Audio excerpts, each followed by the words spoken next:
Back in middle school, I became close friends with this kid. I'll call him Charlie. We were both kind of outsiders, the quiet type who never really fit in with the popular crowd. We both loved theater, books, and old movies, which somehow made us even more of a target for jokes.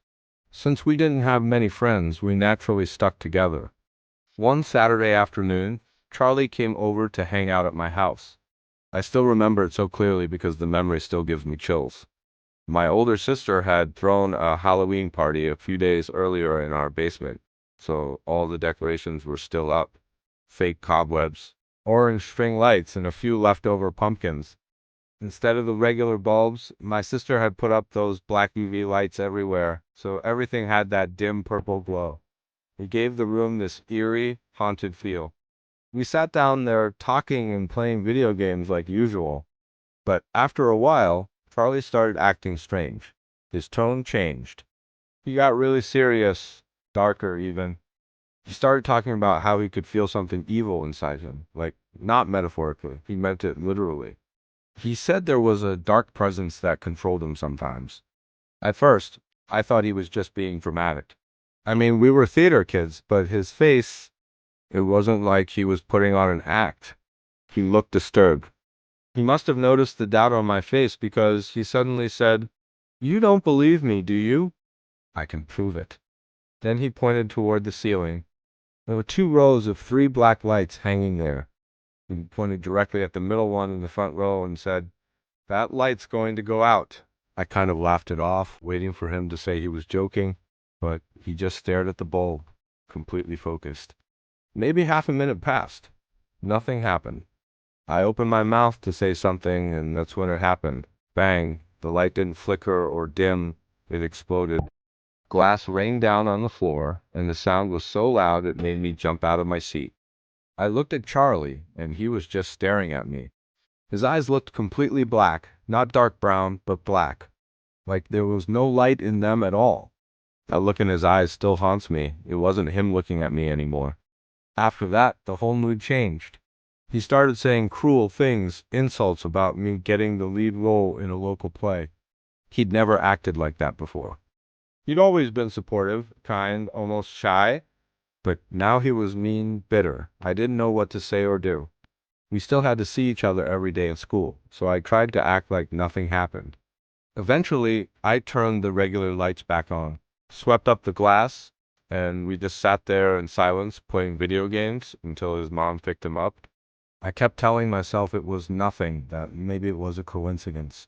But deep down, I knew something about that moment wasn't normal. A few weeks passed, and it was my birthday. I'd already invited Charlie before that night in the basement, so I figured maybe it would be a good chance to move past it. I also invited two of my close friends, Lana and Chloe. That afternoon, the four of us met at my house. We couldn't decide what to do, so someone suggested walking downtown. It was a shortcut through a wooded area, a narrow dirt path that cut the distance in half. It was autumn, and the forest was full of orange leaves and the smell of damp earth. You could see your breath in the cool air. At first it was just a normal walk.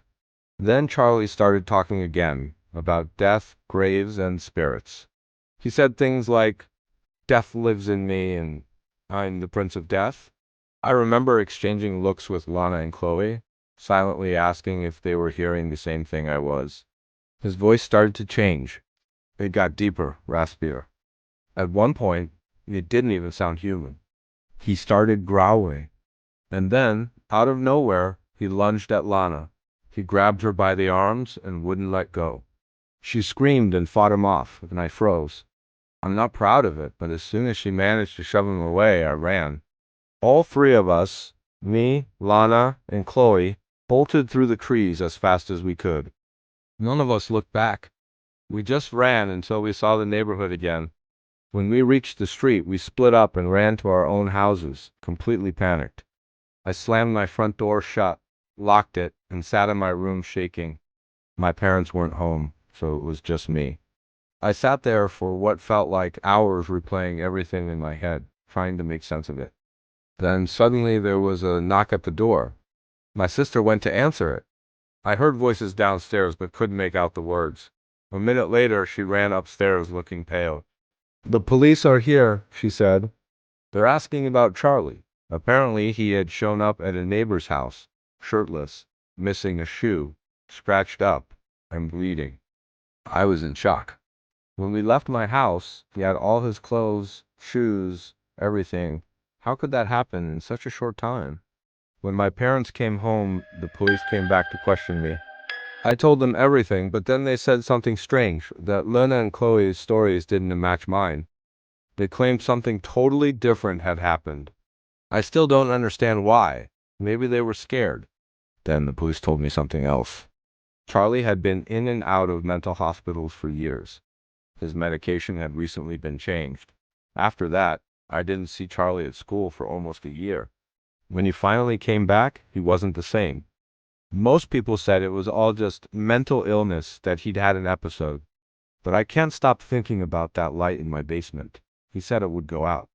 And it didn't just flicker or burn out, it exploded. No matter how much time passes, I still don't have a logical explanation for what I saw that night.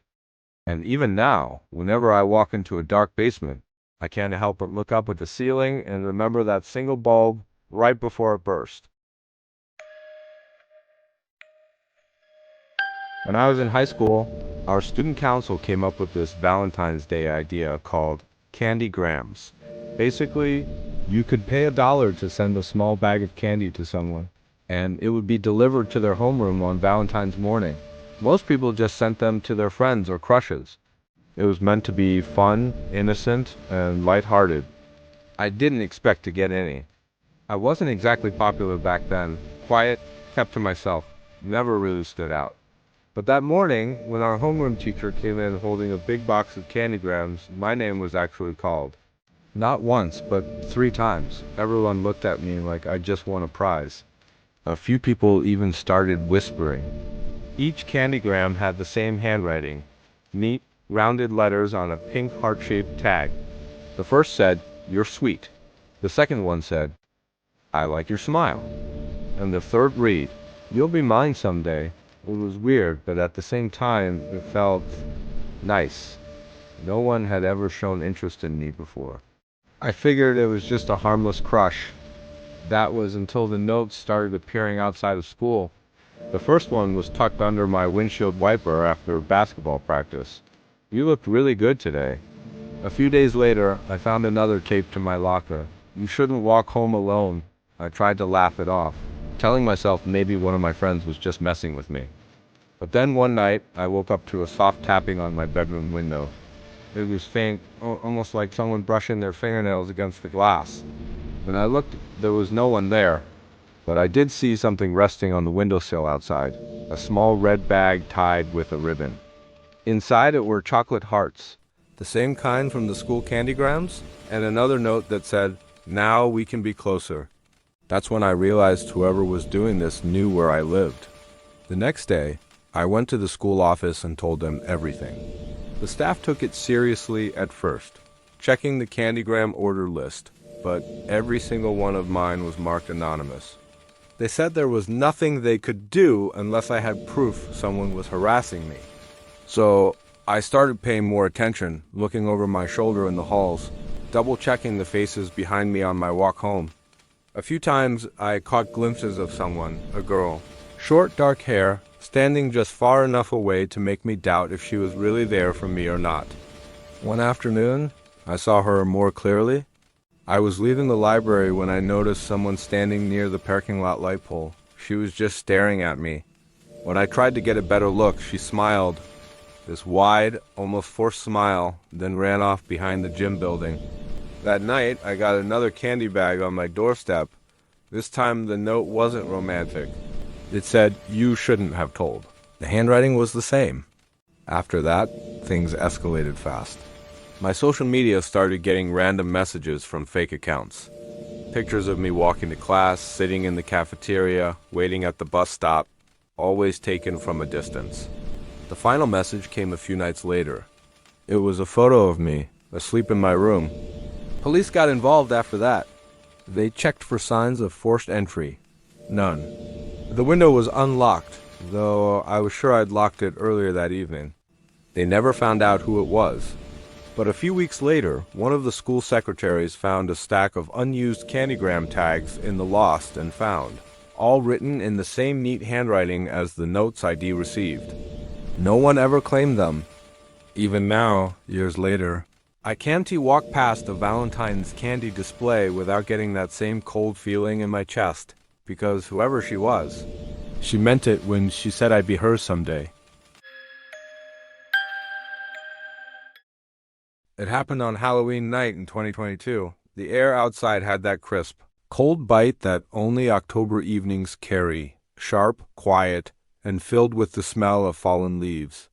My boyfriend and I had just gotten home from a Halloween party. I'd had a few drinks earlier in the night, but by the time we got back, I felt clear-headed, just tired from the long walk home. We got ready for bed, the distant sound of laughter and fireworks still echoing faintly from the streets. Within minutes of lying down, we both drifted off to sleep. Sometime in the middle of the night, I woke up. I didn't hear no noise or movement. I was just suddenly awake. The room was completely dark except for a faint orange glow from the streetlight leaking through the blinds. I rolled over to my left side toward my boyfriend, and that's when I saw him. A man was standing beside our bed. He wasn't moving, just standing there, staring down at my boyfriend. I remember the first thing that hit me wasn't fear, it was calm. My mind didn't react like it was seeing an intruder. It was more like my body instantly knew this wasn't someone alive. He looked like he was in his mid-30s. He wore a red hoodie with a black leather vest over it, and a dark cap pulled low over his face, hiding most of his features. I couldn't make out his eyes, just the shadow where they should have been. For a second, I thought I was dreaming. I even lifted my head off the pillow, half expecting the image to fade away like a trick of light. But the figure didn't move. Then, slowly, he turned his head and looked directly at me, only for a second. Then he began to walk, quietly, around the foot of the bed, toward the door. My breath caught in my throat. I sat up slightly, trying to follow him with my eyes. The floor creaked faintly under his steps, but the air felt still. I rubbed my eyes, thinking I must be half asleep. But when I looked again, I could still see him. I reached over to grab my phone from the nightstand, turned on the flashlight, and pointed it toward the door. He was gone. Completely gone. The strange part is, I wasn't scared, not even a little. The whole time, it felt like he meant no harm. If anything, there was this weird sense of calm, almost like he was there for a reason. I put my phone down and went right back to sleep, something I still can't explain. The next morning, I told my boyfriend everything. I asked if anyone close to him had recently passed away, maybe someone who might have been watching over him. He said no. Nobody he knew fit that description. I've thought about it a lot since then. Maybe it was a guardian spirit, someone there to protect him. The way the man moved, slowly, respectfully, it felt like he didn't want to scare me, like he knew I could see him and chose to leave quietly.